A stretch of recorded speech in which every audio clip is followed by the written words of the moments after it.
m'appelle Elodie, je viens de France, donc de Paris exactement.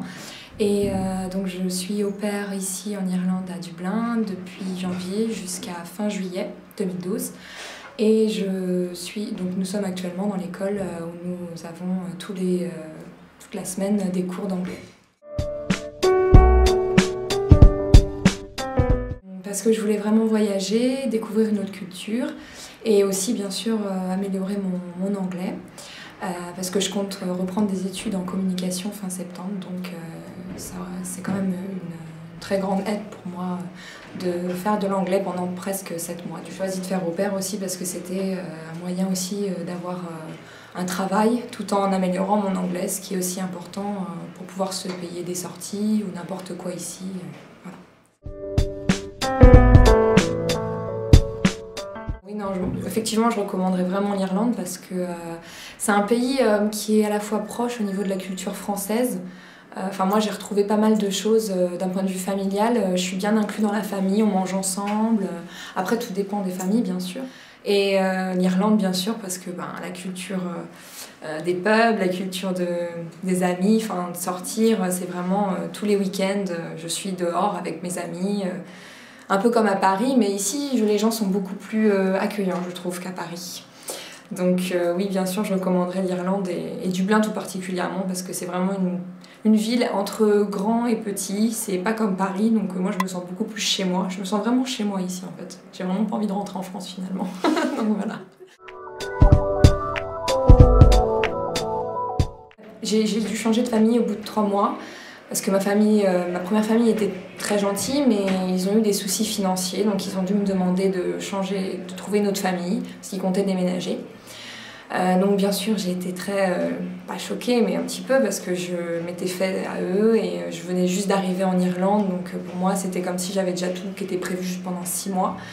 Donc j'ai eu l'impression que tout me tombait sur les épaules, j'étais un peu paniquée forcément, parce que étant dans une région, dans un pays étranger, on n'a personne vraiment, on se dit qu'on est tout seul ici.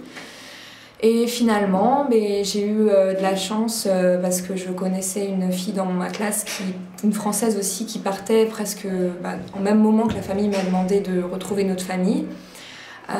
Donc on a pu s'arranger comme ça.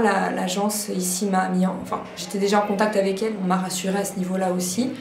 Grâce à l'école et à l'agence, j'ai pu donc changer de famille assez rapidement et assez aisément. Alors oui, c'est vrai que moi ça m'a quand même beaucoup plus rassurée d'avoir une agence à la base parce que même d'un point de vue aussi de ma famille en France, parce que c'est vrai que du coup on a un peu plus peut-être de contact à la base avec la famille, c'est plus rassurant. Et après je dirais que moi j'ai eu mon souci de changer de famille au bout de 3 mois.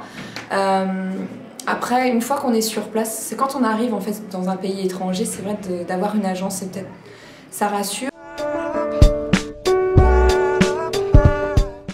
Oui, je prends des cours d'anglais ici. J'ai commencé donc en janvier et j'ai commencé avec un niveau intermédiaire, donc un anglais courant.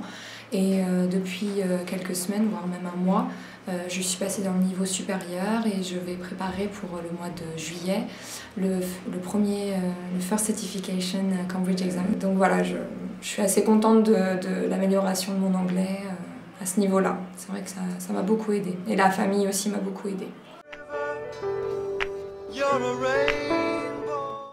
Ah oui, j'ai rencontré pas mal de personnes dans ma classe, des Espagnols notamment, beaucoup. Donc ça m'a beaucoup aidé au départ pour améliorer mon anglais. Tous les week-ends, j'étais avec elles, je sortais. Ce qui est très important d'ailleurs, parce que c'est ce que je recommanderais, c'est de ne pas forcément rester tout le temps avec des gens de sa propre région, de son propre pays. Parce que tous les week-ends, même si dans la semaine on parle avec la famille, c'est peut-être pas, ils sont assez dans le quotidien, donc on parle peut-être moins. Le week-end, on a envie de sortir. Donc c'est vrai que d'avoir des amis qui parlent pas forcément sa propre langue, le week-end ça aide plus aussi à s'améliorer. Je dis pas qu'il faut repousser tous les gens de sa région, mais bon, au moins moi ça m'a aidé en tout cas pendant les premiers mois de rester qu'avec des Espagnols et de parler qu'en anglais.